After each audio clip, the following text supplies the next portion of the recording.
And నా life అక్కడే start అయింది.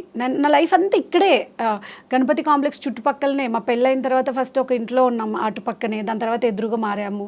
నా హాస్పిటల్ తన్వీర్ హాస్పిటల్, అంటే ఇక్కడిక్కడే పెరిగాను నేను ఆల్మోస్ట్. అంటే 15 ఏళ్ళు అక్కడే బోటిక్ పెట్టుకున్నా, అక్కడే ఇల్లు కూడా తీసుకున్నాము. మా లైఫ్ చాలా మంచిగా అయిపోతుంది అన్నప్పుడు నేను మధ్యలో one of my family friend told me that మనం మంచిగా గ్రో అవుదాము, ఇక్కడ ఎందుకు, మీరు రండి ఫిలిం నగర్కి వెళ్దాము, అక్కడ స్టార్ట్ చేస్తే ఇంకా మంచిగా ఉంటుంది కదా అని చెప్పి మా వాళ్ళందరూ నన్ను కొంతమంది ఇన్ఫ్లుయెన్స్ చేసినప్పుడు నేను ఏం చేసిన, పోయి ఫిలిం నగర్లో బోటిక్ పెట్టిన. వర్కౌట్ అవ్వలే కదా. ఇంకొక ఫ్యామిలీ ఫ్రెండ్, మీరు మొత్తం ముందు ఇన్వెస్ట్మెంట్ పెట్టండి, ఇంటీరియర్స్ అవన్నీ మీరు చేపియండి, ₹1,00,00,000 స్టాక్ నేను తెప్పిస్తాను, 50-50 పార్ట్నర్షిప్ అని చెప్పారు. ఓకే, చీరలు కొనే వాళ్ళలో ఒకరిద్దరన్నా నాకు ఈ డిజైన్ స్టూడియోకి వచ్చినా నా క్లయింట్లు అవుతారు కదా, మనకు కూడా కలిసి వస్తుంది కదా, ఓకేలే మనకి చేద్దాము అని చెప్పి స్టార్ట్ చేశాను. ఆల్మోస్ట్ నేను 70 lakhs ఇన్వెస్ట్మెంట్ పెట్టిన తర్వాత 2 years వరకు రేపు తెప్పిస్తాం ఎల్లుండి తెప్పిస్తాం అని చెప్పి నాకు ఈ స్టాకే తెప్పిలేదు వాళ్ళు. How can I run the business? 3.5 లక్షల మెయింటెనెన్స్ నెల. బాగా కష్టపడి ఇంకా వైండ్ అప్ చేశా. ఎవ్రీ మంత్ కన్నన్ సంపాదించేదంతా ఆ రెంట్లు కట్టడానికి, నేను సంపాదించేదంతా దాని మీద పడ్డ. మధ్యలో నాకు సర్జరీస్ అవ్వడము, ఆ స్ట్రెస్ తీసుకోలేకపోయాను. నేను మనిషినే కదా, ఎందుకు ఇట్లా అయ్యింది? చాలామంది అన్నారు లైక్ నువ్వు కరోనాలో చాలామందికి హెల్ప్ చేసావు కదా, దేవుడు నీకు హెల్ప్ చేశాడు అనే వాళ్ళు ఉంటే, ఉన్న డబ్బులన్నీ కరోనాలో ఆ ఊరికి అందరికీ పంచిన వాళ్ళు ఎవరన్నా వచ్చి ఇస్తున్నారా ఇప్పుడు? అందుకే అపాత్ర దానం మంచిది కాదు అని అన్న వాళ్ళు కూడా ఉన్నారు. But we never regret what we did in our life. అంటే నేను పుట్టడమే పాపమేమో అనిపించింది. అంటే నా వల్ల అంటే అన్నీ ఫెయిల్, అంటే నేను ఎంత ముందుకెళ్తుంటే అంత పడిపోతుంటే ఎలా అనిపిస్తుంది? చిన్నపిల్లలు, ఒక ఫెయిల్యూర్ మదర్ అయిపోయాను. అండ్ మాకు చెప్పుకోవడానికి ఎవరు లేరు. కన్నా కూడా బిజీగా ఉంటుండేవాడు. కన్నా ఏం చెప్తారు, ఎప్పుడు ఏం కాదని చెప్తాడు, కానీ తను వినడు నేను చెప్పేది. అంటే sometimes he is matured guy. ఇవంతా తనకి చాలా చిన్నగా అనిపిస్తే, తను ఎలా అంటే పడిపోదాము, మళ్ళా ఎక్కిన మెట్లే కదా వచ్చేద్దాం అనుకుంటాడు జీరో నుంచి. నేను ఎలా అనుకుంటానంటే మనం ఇంకా పెరగకపోయినా పర్వాలేదు, పడిపోకూడదు, మనం మెయింటైన్ చేయాలి ఈ లైఫ్ని అని నేను అనుకుంటాను. దాంట్లో నాకు కన్నన్కి బిజినెస్ లాస్ అయినప్పుడు, నాకు సర్జరీస్ అయినప్పుడు అసలు డే అండ్ నైట్ నేను చాలా సఫర్ అయ్యాను. ఇక్కడ సర్జరీ అయినప్పుడైతే ఇట్లా నీళ్ళు తీసుకోవడానికి కూడా చెయ్యి ఎత్తడానికి రాలేదు. ఇంట్లో మనుషులు ఎవరు లేరు. పిల్లలకి అన్నం పెట్టలేక నేను హరే కృష్ణ సమ్మర్ క్యాంప్లో జాయిన్ చేసే, ఇద్దరికి టైంకి వాళ్ళైతే ఫుడ్ పెడతారు కదా అని చెప్పి. అప్పటికి నేను కొన్ని వేల మందికి అన్నం పెట్టుందాన్ని. నాకు లేరు అనుకుంటే నాకు ఎలా అనిపిస్తుంది? And I never ask anyone, I never tell my problem with anyone. తల్లి ఎంత కష్టం చూసావు. అప్పుడు బోటిక్ విషయంలో నేను నా లైఫ్లో పెద్ద తప్పు ఏదన్నా చేశాను అంటే దాన్ని షిఫ్ట్ చేయడం, మనుషుల్ని నమ్మడం.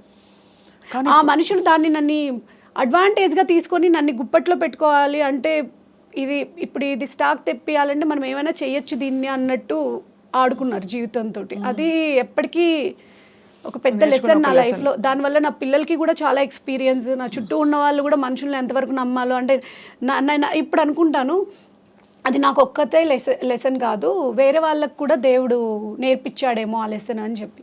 లాస్ట్ మ్యారేజ్ డే కన్నా దగ్గరికి ఫస్ట్ టైం నా లైఫ్లో నేను వెళ్ళి, థ్యాంక్ యూ కన్నా ఫర్ బీయింగ్ విత్ మీ, నన్ను పెళ్లి చేసుకున్నందుకు హోల్ హార్టెడ్గా నేను నీకు చెప్తున్నా. ఈరోజు ఈ 15 ఏళ్లలో నువ్వు కాకుండా ఎవరున్నా నా లైఫ్ వేరేలాగా ఉండేది. నువ్వు నన్ను ఇండిపెండెంట్గా వదిలేసావు కాబట్టి నేను డిగ్రీ చేశా, నాకు ఇంత పేరు వచ్చింది, ఇంత ఇది వచ్చింది. అదే నువ్వు నన్ను ఒక హౌస్ వైఫ్ లాగా ట్రీట్ చేసి ఉంటే నేను ఎవరికి తెలియదు. ఇప్పుడు నా లైఫ్ ఏంటి బయటకు రాదు. నువ్వు నన్ను వదిలేసావు, ఒక చెట్టు బతికితే బతుకుద్ది, పోతే పోద్ది, ఎండకి వానకి వదిలేసావు, నన్ను నిలబెట్టావు. నువ్వు ఉన్నా లేకపోయినా నన్ను బ్రతికేలాగా నిలబెట్టావు. కొన్నిసార్లు కొంతమంది వ్యక్తులు మన లైఫ్లో మన స్ట్రాంగ్ చేయడానికి కూడా వస్తారు. అండ్ అలాగే ఆ స్ట్రాంగ్ చేస్తూ కూడా నీకు ఇవ్వాల్సిన ప్రొటెక్షన్ ఇచ్చారు, నీకు ఇవ్వాల్సిన కన్నా లేకపోతే ఫైనాన్షియల్గా నాకు ఎవరు సపోర్ట్ ఉండదు కదా, అంటే అంత సపోర్ట్ ఉండదు కదా. Is there with me each and, అంటే తను ప్రజెన్స్ నా దగ్గర లేకపోయి ఉండొచ్చు, బట్ ఎక్కడున్నా సరే కేరింగ్ కానీ, టైంకి తిన్నారా, ఉన్నారా, ఎక్కడికి వెళ్తున్నా, he'll take care that all those things all the time. ఇప్పుడు నువ్వు ఇంత ఇండస్ట్రీ కాంటాక్ట్స్ ఉన్నాయి కదా నీకు, మరి ఇంతమంది తెలుసు కదా, ఎప్పుడు నీ కెరియర్ని అడ్వాన్స్ చేసుకోవడానికి నువ్వు మామూలుగా వెళ్ళి సినిమాల్లో చేయడానికి? నేను యాక్చువల్లీ తర్వాత డిజైనింగ్ చేసుకున్నప్పుడు నాకు వద్దనుకున్నాను. నేను డిజైనింగ్ చేసేటప్పుడు 2-3 సినిమాలు చేశాను. At the end of the day ఒక రోజు నేను ఎందుకో నడుచుకుంటూ వెళ్తుంటే నేనేం చేస్తున్నాను నా లైఫ్లో అనిపించింది. అంటే సినిమాలు చేస్తే రాత్రి 10-11 అవుతుంది, పొద్దున్న నుంచి ఉండాలి. మా ఆయన వెళ్ళిపోతే పిల్లల్ని ఎవరు చూసుకుంటారు?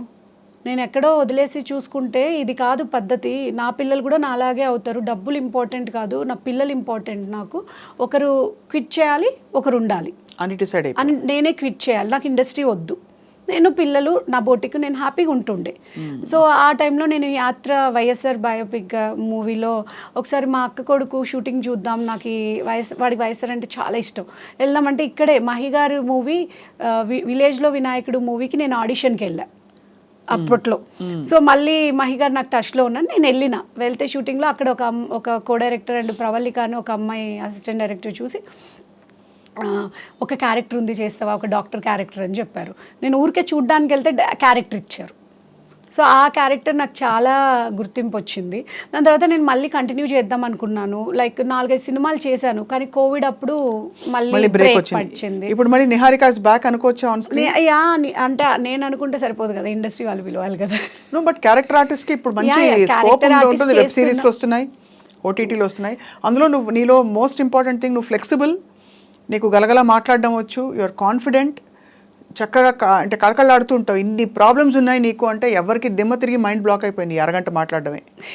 అంటే ఇన్ని ట్విస్ట్ అండ్ టర్న్స్ ఏంటి అసలు ఒక మనిషి జీవితంలో ఇంత చిన్నప్పుడు? అది కూడా అంతా చూసేసా ఒక నిహారిక లైఫ్లో అంతా చూసేసి. అదే నేను అంతా చూసిన తర్వాత నేను మీకు మధ్యలో ఆపేసా. బోటిక్ పెట్టిన తర్వాత నేను 1-2 ఇయర్స్ లాస్ అయిపోయాను. నేను ఏం చేయాలో తెలియదు కదా, ఇంత ప్రాబ్లమ్స్లో ఉన్నప్పుడు. కన్నన్ తిరువన్నామలై పుట్టి పెరిగింది, కానీ కన్నన్కి నాకి అసలు అటాచ్మెంటే, అంటే ఆ ఊరికి మాకి అంత అటాచ్మెంటే లేదు. కన్నన్ వాళ్ళ ఫాదర్ లేరు, వాళ్ళ మదర్ని నేను చెన్నైలో కలుస్తా, లేదా వాళ్ళ మదర్ నా డెలివరీస్ అప్పుడు కానీ ఇంట్లో ఫంక్షన్ ఉన్నప్పుడు కానీ తను వచ్చి వెళ్ళడం తప్ప మేము ఎక్కువ రిలేషన్ లేదు, అంటే ఆ ఊరికి మాకు. నేను మధ్యలో ఒక 2-3 టైమ్స్ వెళ్ళొచ్చాను, కానీ ఎప్పుడు గిరి ప్రదక్షిణ చేయాలి ఇదంతా కూడా నాకు తెలీదు. కానీ 2009 ఆగస్ట్లో మా పెద్దనాన్నగారు కాల్ చేసి ఇట్లా గిరి ప్రదక్షిణ చేస్తే బాగుంటుంది. ఇంకో పెద్దనాన్న తిరుపతిలో, I have very views family, you know, ఏ ఊర్లోకి వెళ్తే ఆ ఊర్లో ఒక పెద్దమ్మ, పెద్దనాన్న, అన్న, వదిన అలా. సో ఇట్లా చెప్తే నేను అప్పుడు నేను వెళ్ళలేకపోయాను ఎందుకో. కరెక్ట్గా అదే 2009 నవంబర్లో తిరువన్నామలై పర్సన్ తోటి నాకు పెళ్ళయింది, but don't know about the giri pradakshina అండాలి. మా ఫ్రెండ్ ఎస్పీగా అక్కడ 2 ఇయర్స్ వర్క్ చేశాడు. వర్క్ చేసినప్పుడు తను ఎవ్రీ టైం చెప్పేవాడు, ప్లీజ్ నిహారిక రా తిరువన్నామలై, నీకు దేవుడు అంటే ఇష్టం కదా, గిరి ప్రదక్షిణ రా, నేను కానిస్టేబుల్ని పంపిస్తా, నువ్వు చక్కగా చేయొచ్చు. అది ఎప్పుడు పోలే. తను ట్రాన్స్ఫర్ అయ్యి వెళ్ళిపోయిన తర్వాత నేను తిరువన్నామలై వెళ్ళాలని వెళ్తే గిరి ప్రదక్షిణ చేశాను ఒకసారి. అది సంథింగ్, నేను భగవాన్ రమణ మహర్షి ఆశ్రమంలోకి వెళ్ళినప్పుడు ఐ ఫీల్ దట్ నేను ఇన్ని రోజులు వెతుకుతున్నది ఈయన కోసమే ఏమో, ఈయననే నాకు కావాలి. అప్పటికి నాకు ఆయన గురించి తెలుసు, కానీ నేను ఎప్పుడు ఆశ్రమంకి వెళ్ళడం కానీ ఇదంతా చేయలేదు. ఐ టుక్ హిమ్, అంటే ఇంకా నాకు ఈయన తప్ప ఎవరు వద్దు ఇంకా జీవితంలో, అలా అనిపించింది. ఆ సెకండ్, ఆ ప్రజెంట్ నేను ఇంకెక్కడ ఫీల్ అవ్వలేదు. ఎన్ని టెంపుల్స్కి వెళ్ళినా కూడా I surrender myself that day. He is my guru, he is my Bhagwan, he will show me right path, అంతే. అది నవంబర్లో వెళ్ళా. దాని తర్వాత వెంటనే 1 వీక్ లోపే, ఒక 10 డేస్ లోపే మళ్ళీ వెళ్ళా. 1 వీక్ స్టే చేసాం ఆశ్రమంలో. జనవరిలో నేను మళ్ళీ తిరుపతి వెళ్ళాను. తిరుపతి నుంచి రమణాశ్రమంకి వెళ్ళాను. అప్పుడు మొత్తం మునిగిపోయి ఉన్నాను. అంటే నాది ఏ తప్పు లేకపోయినా సముద్రం పక్కన ఏదో మనం నిలబడుకొని ఉంటే మిమ్మల్ని మేము అవతల చేరుస్తామని చెప్పి ఒకరు తీసుకెళ్ళి ఒక షిప్లో మధ్యలో వదిలేసి మేము వెళ్ళిపోతున్నామని వెళ్ళిపోతే ఎలా ఉంటుంది? పొద్దున నిద్రపోయి పొద్దుట లేచేసరికి మనుషులు ఎవరు కనపడకపోతే, చుట్టూ మొసళ్ళు, మధ్యలో నువ్వు, మనుషులు ఎవరూ లేరు. అలాంటి సిచ్యువేషన్లో నేనున్నా. నేనేం చేయాలో నాకు తెలీదు. నేను బ్రతకాలా పోవాలా? నా పిల్లలు 2, మేము ముగ్గురమే వెళ్ళాం ఆ రోజు అక్కడికి. ఒకటి, నాకు ఏడ్చి నాకు ఏడవడానికి కూడా నీళ్ళు లేవు ఆ టైంలో. నేను ఏం చేయలేను, ఏం చెప్పుకోలేను. ఏం చేయాలి చెప్పు భగవాన్, నువ్వు తప్ప నాకు ఇంకెవ్వరూ లేరు, నువ్వే చూపించు అని చెప్పి వచ్చి అడిగాను. యు కాంట్ బిలీవ్ అక్క, నేను జనవరిలో వెళ్ళాను, ఏప్రిల్కి నేను ఇక్కడ నుంచి బోటిక్ షిఫ్ట్ చేసేసాను. దట్టు నా ఓన్ ప్రెమిసెస్కి షిఫ్ట్ చేసుకుని, నేను కొనుక్కొని మళ్ళీ షిఫ్ట్ చేసుకొని వెళ్ళిపోయా. I don't have even single paisa in my account. ఎలా జరిగింది అది? మా కజిన్స్, మా అక్క, మా అన్న వాళ్ళు, కొంతమంది అయితే నేను అక్క అని పిలిచిన పేరుకి వాళ్ళ దగ్గర డబ్బులు లేకపోతే కూడా మేము ఈ టైంలో కాకపోతే ఇంకో టైంలో ఎందుకు అని చెప్పి గోల్డ్ పెట్టి మరి బ్యాంక్లో నాకు డబ్బులు ఇచ్చిండ్రు. నువ్వు ఇవ్వు, లోన్ వచ్చిన తర్వాత ఇవ్వు, కన్నా ఇచ్చిన తర్వాత ఇవ్వు. ఒక్కరు కూడా ఒక్క పైసా ఇంట్రెస్ట్ తీసుకోకుండా అక్క నేను వెళ్ళి నాకు అసలు ఎవరిని అడగాలో కూడా తెలియదు తెలుసా. నేను just I sit in the Bhagavan, నేను కళ్ళు మూసుకొని భగవాన్ దగ్గర కూర్చొని, భగవాన్ నేను ఇది చేయాలనుకుంటే నాకు ఏం చేయాలి తెలియదు, ఏం చేయాలి, ఎవరిని అడగాలి, ఇలా ఇలా ఇలా అనగానే ఒక దగ్గర ఆపితే ఆ ఆపిన వాళ్ళకే నేను కాల్ చేసేదాన్ని. అదంతా నువ్వు ఆ గైడెన్స్లో యాదృచ్ఛికంగా జరిగిపోయాయి.